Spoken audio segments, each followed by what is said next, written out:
सत्संग बहुत ही महान चीज़ है।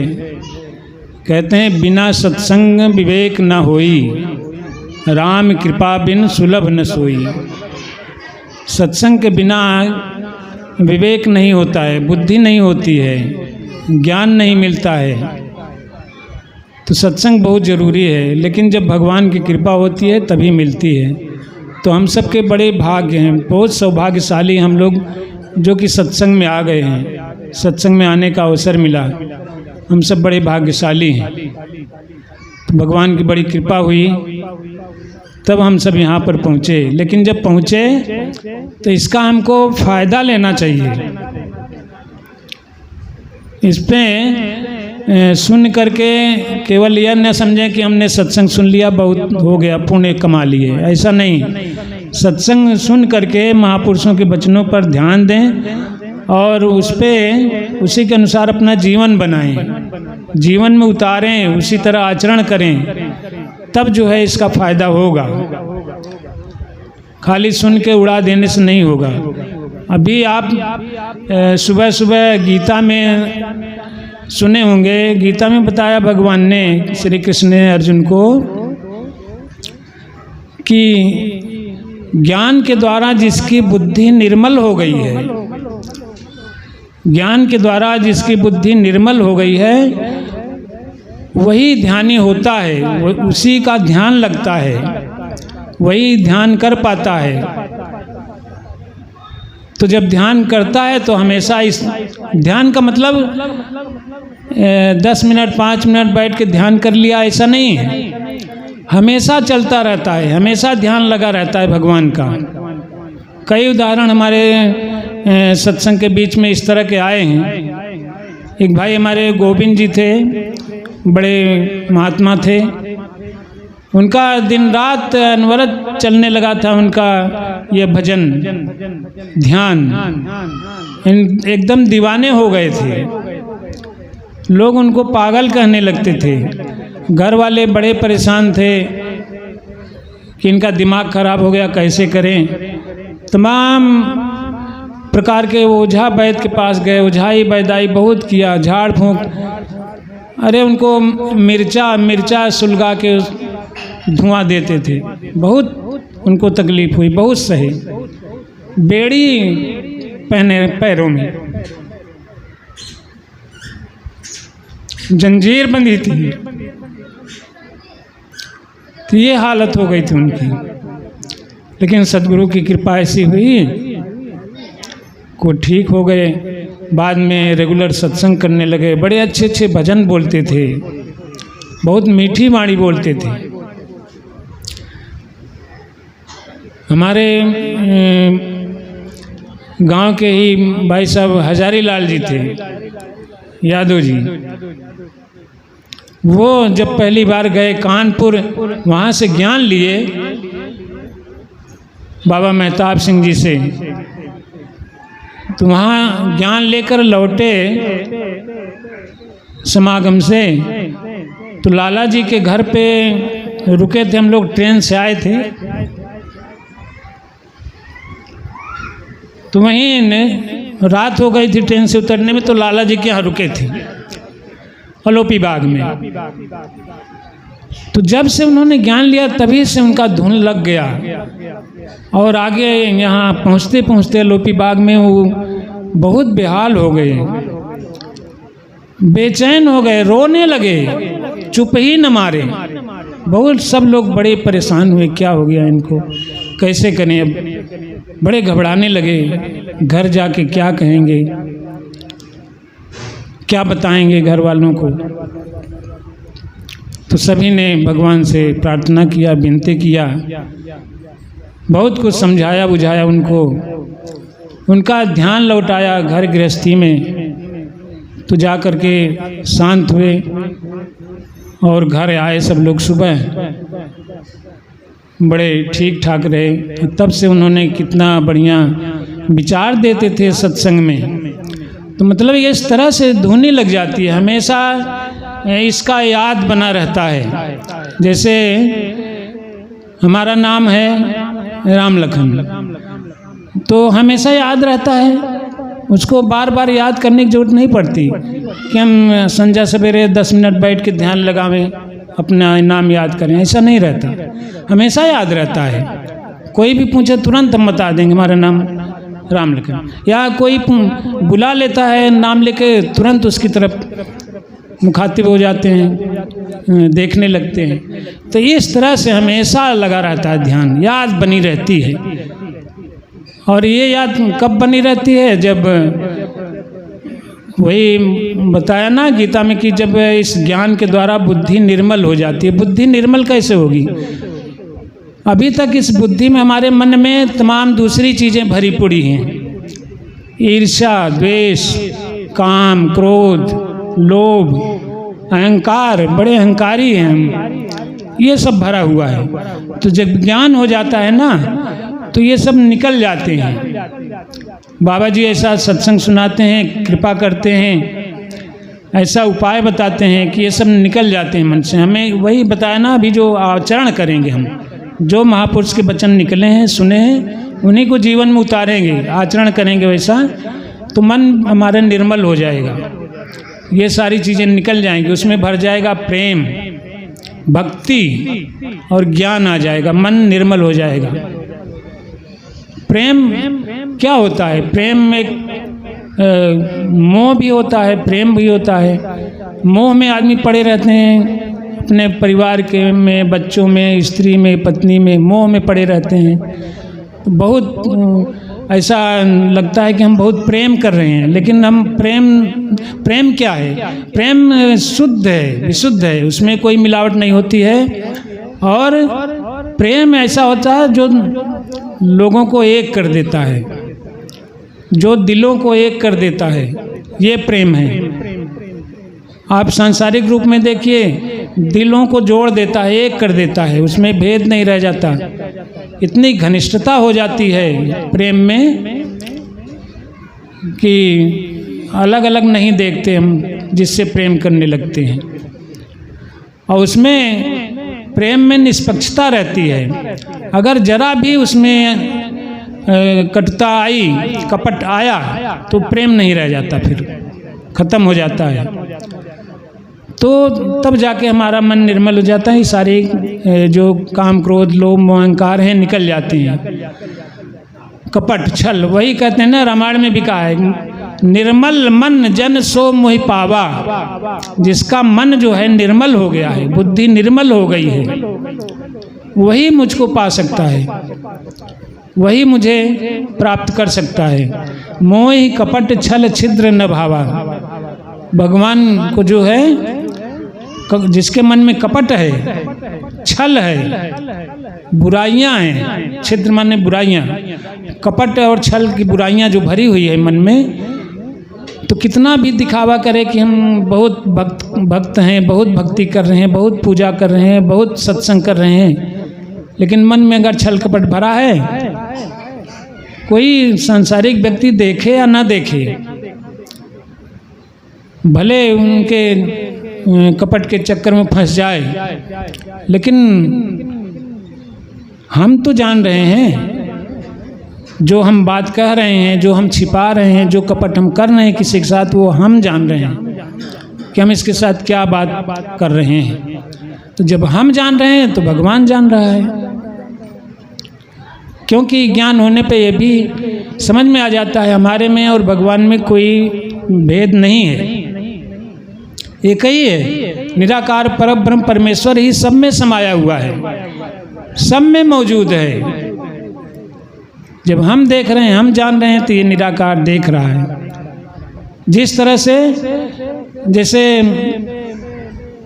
ये सूर्य है, सूर्य का प्रकाश, घड़े कई रख दीजिए, गगरी घड़ा भर के रख दीजिए, 50 घड़ा रख दीजिए पानी भर के, तो सब में सूर्य दिखेगा।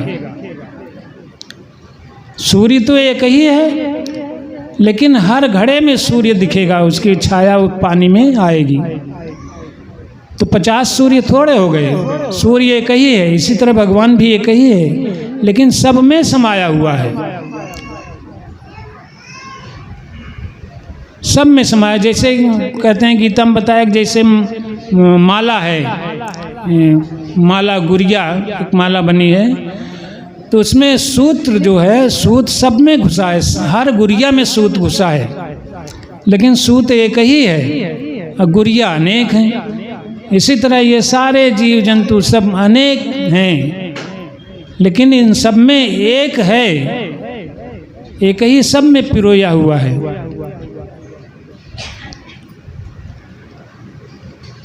तो इस तरह से भगवान है। और यह समझ हमको कब आएगी? जब हमारा ज्ञान के द्वारा हमारा मन शुद्ध हो जाएगा, बुद्धि हमारी शुद्ध हो जाएगी, तब जो है हमेशा ध्यान लगा रहेगा। और कोई भी काम करेंगे, कोई भी बात बोलेंगे, तो इसका ध्यान लगा रहेगा कि हम भगवान हमारे सामने हैं, हम बोलें क्या, हम करें क्या, गलत काम न करें। तो साथ संगत जी, इस तरह हमारा मन होना चाहिए, साफ हो जाए, तो हमारे मन में बीमारियां नहीं आती। जो मानसिक बीमारियां होती हैं, ईर्ष्या से, कलह से, अहंकार से, घमंड खुद ही एक बहुत बड़ा बीमारी है।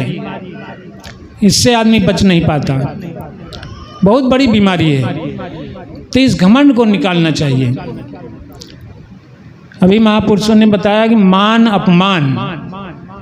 अपमान दोनों को बराबर समझे। जब तक घमंड है मन में, वो नहीं समझ सकता है। तो इन सबको निकालना पड़ेगा,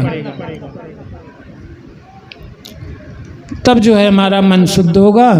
और हम सब में, हर जगह इस निराकार परब्रह्म परमेश्वर को देख पाएंगे, समझ पाएंगे, जान पाएंगे। मन में हर चीज़ है, अच्छी भी है, खराब भी है। यह एक तरह का ये समुद्र है, जैसे समुद्र मंथन जैसे हुआ था। पुराणों में, किताबों में आता है कि समुद्र मंथन हुआ था। समुद्र मंथन नहीं हुआ था, यही मन का मंथन हमको करना पड़ेगा। मन ही बहुत बड़ा समुद्र है, इसी को मथिए, विचार करिए, मंथन करिए, तो इसमें से तमाम चीज़ें निकलेगी। 9 रत्न निकलेंगे, 14 रत्न निकलेगी इसी में से। श्री मणि रंभा वारुणी अमीय शंख गजराज, कल्पद्रुम शशि धेनु धनु धनवंतर विश्वाज। इसी में सब कुछ है। इसी में एक कल्प वृक्ष भी है, कामधेनु भी है। अभी बताया ना, इसी मंत्र में, इसी दोहे में है। धनवंतर विश्वाज, कल्पद्रुम शशि धेनु धनु, धेनु माने कामधेनु, कल्पद्रुम माने कल्प वृक्ष, इसी में है। निकालना मतलब समझना है कि उसको कल्प वृक्ष है क्या। अभी पिछले रविवार को बताया गया था कल्प वृक्ष क्या है। सद्गुरु की छत्र छाया, कृपा। कामधेनु क्या है? यह सत्संग है। तो ये सारी चीज़ समझ में आ जाती है। निकलने का मतलब, इसको जब मंथन करेंगे तो सारी चीज़ें समझ में आ जाती है। सबसे पहले क्या निकलता है? जहर, विष निकलता है। इसको मंथन करेंगे। समुद्र का मंथन जब पुराणों के अनुसार जो हुआ था, उसमें क्या निकला था? सबसे पहले जहर, विष। तो इसमें से भी विष निकलता है, मन से। विष क्या है? यही जो अभी बताया, काम, क्रोध, लोभ, ईर्ष्या, द्वेष, कपट, झूठ, यही सब जहर है, भरा हुआ है इसमें। तो ये सब जब जहर निकल जाएगा, मंथन करेंगे तो पहले जहर निकल जाएगा। जहर निकल जाएगा, तब उसके बाद सारी चीज़ें निकलेंगी और अमृत निकलेगा। अमृत निकलेगा माने ज्ञान हमको प्रकाशित होगा। सद्गुरु के द्वारा जो ज्ञान मिलेगा, इसमें प्रकाशित होगा। वही ज्ञान ही अमृत है। ज्ञान को पाकर अमर हो जाता है आदमी। अपने आप को जान, अमर है ही है, लेकिन जान जाता है। मुक्त, हमेशा मुक्त हैं। हमको मुक्ति उक्ति कहीं ढूंढना नहीं है। कहते हैं 84 लाख योनियों से मुक्ति मिल जाएगी। हमेशा मुक्त हैं हम, कहीं 84 में नहीं फंसे हैं। केवल जानना है बस। बाबा जी ने बताया हमारा स्वरूप और आपका स्वरूप एक ही है, यही निराकार है जो कभी मरता नहीं है, आग से जलता नहीं है, शस्त्र से कटता नहीं है, पानी से गीला नहीं होता, हवा से गर्मी से सूख नहीं सकता। यह है निराकार का स्वरूप। तो हमारा भी स्वरूप यही है, कभी जन्मता नहीं, कभी मरता नहीं, हमेशा मुक्त है, मोक्ष स्वरूप है। मुक्ति उक्ति होना नहीं, बस इतना हमारे मन में बुद्धि में आ जाए बस। जब हम हमारा स्वरूप भगवान का स्वरूप एक ही है तो भगवान तो हमेशा मुक्त है, वो कभी माया जन्म मरण के चक्कर में नहीं आता है, केवल जानना है। तो जब इसको मथेंगे मन को, इस समुद्र को मंथन करेंगे तभी इसमें से निकलेगा। तो साध संगत जी बहुत ही गूढ़ चीज है और ये सारी चीज़ें समझने के लिए सदगुरु का ज्ञान और यह सत्संग बहुत जरूरी है। अगर हम सोचें कि हमको मुक्ति मिल जाए और बीमारियों से मुक्ति मिल जाए तो जरूरी है कि हम इस ज्ञान को प्राप्त करें और सत्संग करें। सत्संग में हर चीज बताई जाती है, नियम, स्वस्थ रहने के नियम भी बताए जाते हैं, तो उन सब का पालन करेंगे, शारीरिक बीमारियां भी ठीक रहेंगी, बहुत कम रहेंगी, और मानसिक बीमारियां व्याधियां भी खत्म हो जाएंगी, हम सुखी हो जाएंगे। साध संगत जी थोड़ा बाबा जी के विचार भी सुने। सो संत जनों, जिज्ञासु जन निराकार के मिलने के वास्ते सद्गुरु ब्रह्मज्ञानी को यार, दोस्त, सज्जन, मित्र आदि कह कर के विनती करता है कि मैं निराकार मोहन को खोजता फिरता हूँ और हमने सुना है कि आप निराकार के साथ ही जीव को जोड़ करके जीवन मुक्त कर देते हैं, सो हमारे पर भी कृपा करके हमें भी इस निराकार के साथ मेल दीजिए। ज्ञान को प्राप्त करने का उपाय बता रहे हैं बाबा जी, कैसे हमको ज्ञान मिलेगा। पहले तो सत्संग करिए, सत्संग में गुरु की पहचान होगी। गुरु कौन है? गुरु कौन है? गुरु तो संसार में बहुत घूम रहे हैं चेला बनाने के लिए, लेकिन सदगुरु है कौन, उसको पहले पहचान होगी हमारी सत्संग में। तो गुरु कौन है? सत्पुरुष जिन जानिया सदगुरु तिसका नाम, जो इस निराकार परब्रह्म को जानता है। सत्पुरुष, सत्पुरुष माने भगवान, निराकार ब्रह्म। सत्पुरुष क्यों कहा जाता है इसको? कि हमेशा सत्य है, हमेशा रहने वाला है, कभी मरता मिटता नहीं है, कहीं आता जाता नहीं है, तो इसलिए सत्य है। तो इस सत्य को जानने वाला सतगुरु है, तो वही सदगुरु हमको जना सकता है भगवान को। तो सत्संग करने से सदगुरु की पहचान होगी। उसके बाद जब सदगुरु से हमको विनती करना पड़ेगा, कह रहे हैं कि उसको सदगुरु से कहिए, कुछ भी कहिए, हे मेरे यार, हे मेरे दोस्त, हे मेरे मालिक, हे सदगुरु जी, कुछ भी कहिए, हमको भी भगवान का ज्ञान करा दीजिए, हमको भी भगवान की पहचान करा दीजिए। मैं बहुत परेशान हूँ, ढूंढ रहा हूँ कि भगवान को प्राप्त कर लें और जीवन हमारा सुखी हो जाए, मुक्ति मिल जाए हर चीज़ से। तो इस तरह से जब हम विनती करेंगे तब जाके गुरु जो है आपको दिखा देगा निराकार ब्रह्म को। इसको कहीं दूर नहीं ढूंढना है, कहीं काशी में नहीं बैठा है, कहीं मथुरा में नहीं बैठा है, काबा में नहीं बैठा है, अयोध्या में नहीं बैठा है। अरे भाई, हम तो बड़े भ्रम में पड़े हैं, कहीं अयोध्या जाते हैं, कहीं मथुरा जाते हैं, द्वारिका जाते हैं, भगवान को ढूंढने के लिए वहाँ पर बैठे हैं। लेकिन हम किताबों में देखिए क्या लिखा है कि हरि व्यापक सर्वत्र समाना, रामायण कह रही है। तो हम वहाँ क्यों जाते हैं ढूंढने के लिए? किताब को खाली पढ़ लेते हैं, पढ़ के रख दिए, उस पर विचार नहीं करते, मनन नहीं करते, मंथन नहीं किया। जबकि साफ साफ कह रहा है रामायण कि हरि व्यापक सर्वत्र समाना, सब जगह भगवान है समान रूप से, कहीं कम ज़्यादा नहीं है। यहाँ भी है, हमारा जहाँ निवास है, घर है, वहाँ भी है, इलाहाबाद शहर में है, बम्बई में है, कलकत्ता में है, बनारस में है, इंग्लैंड में है, ईरान में है, इराक में है, अमेरिका में है, हर जगह है। सूरत पर है, चांद तक है भगवान, सारे ग्रह नक्षत्र इसी के अंदर हैं। तो हर जगह भगवान है। तो हम ढूंढते हैं बाहर, एक निश्चित स्थान बना लिए हैं, वहाँ मंदिर बना लिए, वहीं पर भगवान है। किताबों में हम पढ़ते हैं, पढ़ के रख देते हैं, खाली याद करके उसको गाते हैं, माला फूल चढ़ाते हैं, उस पर विचार नहीं कर रहे हैं कि क्या कह रहा है रामायण।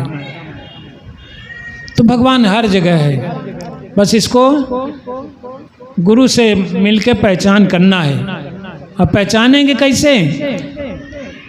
गुरु की जात पात नहीं देखना है, ऊंचा नीचा नहीं देखना है, गरीब अमीर नहीं देखना है कि अरे जो गुरु होते हैं, बाबा जी होते हैं, वो तो बड़े बड़े पंडाल में रहते हैं, उनके आगे बड़े नौकर चाकर लगे रहते हैं, गाड़ियों पे चलते हैं महंगी महंगी,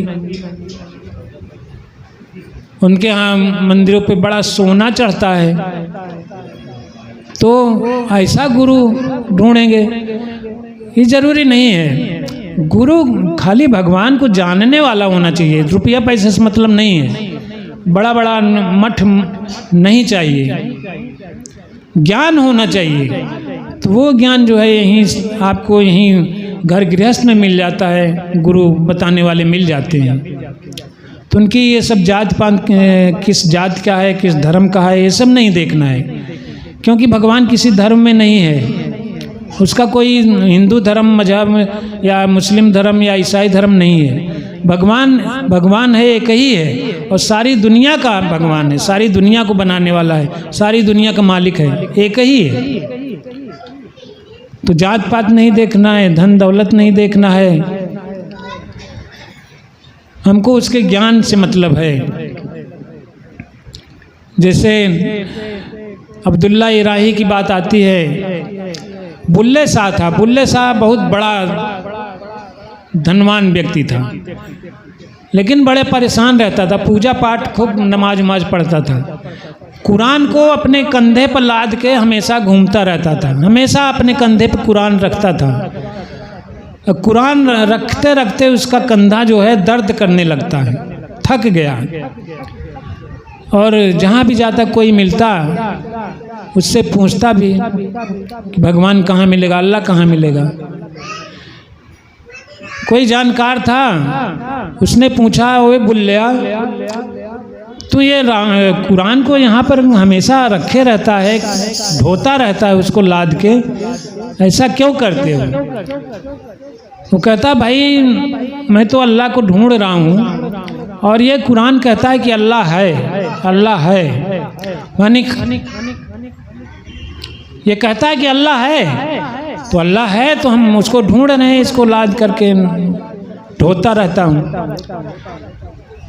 तो वो व्यक्ति बोला कि ऐसे नहीं मिलेगा, जब ये बता रहा है कि अल्लाह है तो है ही, लेकिन ये तो दिखा नहीं रहा है, खाली बता रहा है, तो ऐसे रहबर के पास जाओ जो कि दिखा दे।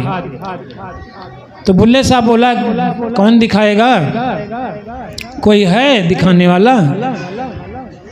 तो उसने बोला कि वहाँ पे अब्दुल्ला इराही है एक, उसके पास चले जाओ। अब्दुल्ला इराही माने एक माली, फूल उल की बगिया लगाते थे, तो उसके पास चले जाओ, वो दिखा देगा। तो बुल्ले साहब बोला, अरे वो तो बहुत साधारण व्यक्ति है, बड़ा छोटा है, हमारे मुकाबले क्या है, हम इतने बड़े सेठ, धन्ना सेठ हैं, वो तो कुछ नहीं है। खाली फूल के पौधे निराता गोंड़ता है बस, वो क्या दिखाएगा। कहा नहीं अरे जाओ तो गए किसी तरह से शर्माते शर्माते। तो अब्दुल्ला इराही देखा तो बुल्ले शाह की बड़े आदर सत्कार किया, बोला कहिए कैसे आए। तो बोला, बुल्ले शाह बोले कि सुना है आप रब को दिखा देता हो, सुना है तू रब को दिखा देते हो। तो उसने कहा अब्दुल्ला इराही रब दा क्या पावना, रब दा की पावना, इत्थों पढ़ते इत्थे लावना। मुहावरा टाइप का बता दिया कि ये रब का क्या पाना है, भगवान को पाना क्या है।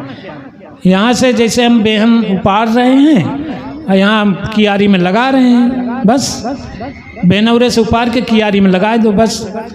यानी मन को जो है इस माया से हटा करके, उसके दुर्गुणों से हटा करके भगवान में लगा दो। ये तो उन्होंने समझा दिया, लेकिन उसको दिखाया, फिर बैठा के ज्ञान दिया, हर तरह से बताया उसको, ज्ञान समझाया, देखो भगवान ये है। तब उसने कहा कि मैं ये कुरान से पूछता हूँ तो ये कहता है अल्लाह है, अल्लाह है। तो बुल्ले साहब बोला अच्छा अभी तक तो ये कहता था कि अल्लाह है, लेकिन अब पूछो ये क्या कहता है। तो बोला कि अब तो कह रहा है यही है, यही है।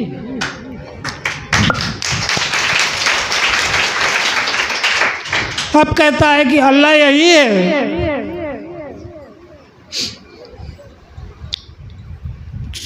जो तुमने दिखाया,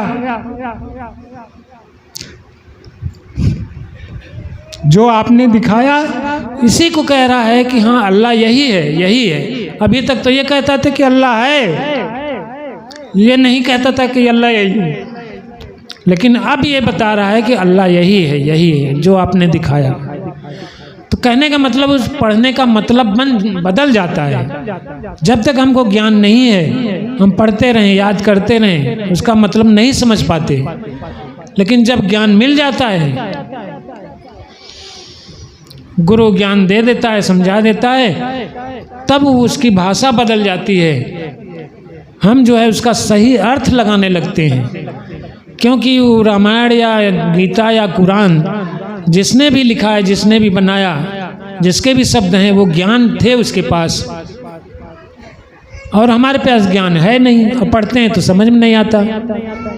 तो जब वही ज्ञान मिल जाएगा तब समझ में आएगा। तो इसलिए साध संगत जी, आप सब बड़े भाग्यशाली हैं। हम सब इस सत्संग में सदगुरु के पास आ गए हैं, हमारे जीवन सार्थक हो गया। इसीलिए आप देख रहे हैं आज भाई साहब जय सिंह जी ने, इनके हृदय में कितनी खुशी है, इनका सारे काम संवर गए। इन्होंने खुद आके बताया, तो उन्होंने मन में उमा हुआ, उत्साह हुआ कि हम संतों की सेवा करें कुछ। तो उन्होंने आज लंगर का इंतजाम किया है। आप सब उनको आशीर्वाद दें कि भगवान उनके सारे काम पूरे करें और सत्संग में उनका प्रेम बना रहे। प्यार से कहिए सद्गुरु भगवान की जय।